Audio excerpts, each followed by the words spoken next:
we're going to keep this one short and sweet. This is just a quick technique that you can use to analyze content if there's a video you like but no tutorial attached. So this is a reel that I really enjoy by a guy named Craig Stewart. It's really clean, and I'd like to analyze it a little more closely.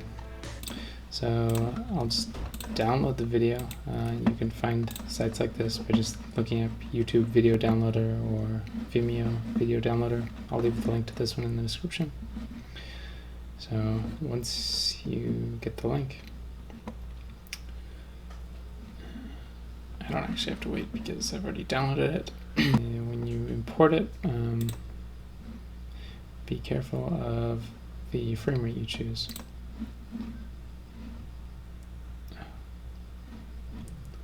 So I'll choose the file.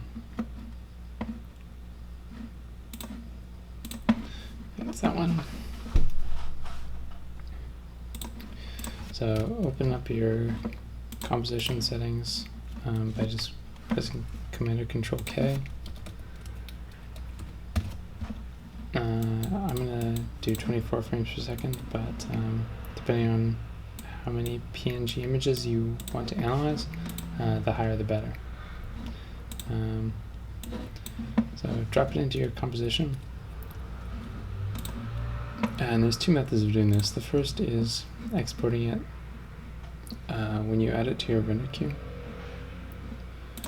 You're going to format it as a PNG sequence or a Photoshop sequence. And what this will do is, rather than generating a video, it'll just generate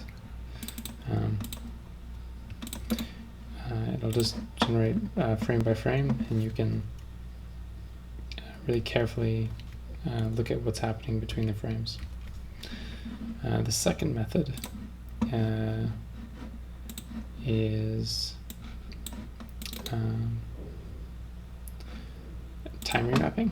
So you find that under time, enable time remapping. And what this would do is it'll let you control the time between the given amount of keyframes. So it'll generate one at the beginning of the video and one at the end. So this video is 3:33 long, so there's 2 keyframes automatically generated. Let's say I just want to modify the first, this composition is only 3 seconds. First 2 seconds, I can pop a second keyframe there. And then lengthen this out, and it'll slow it down. And this way, I'm able to get a sense of what was happening with the beat as well as the video itself. The problem with rendering it out is PNG is you lose the audio and what's happening between the frames and the audio, and audio is a huge part of video. So those are the 2 methods I use for analyzing videos. Try not to use it to directly plagiarize,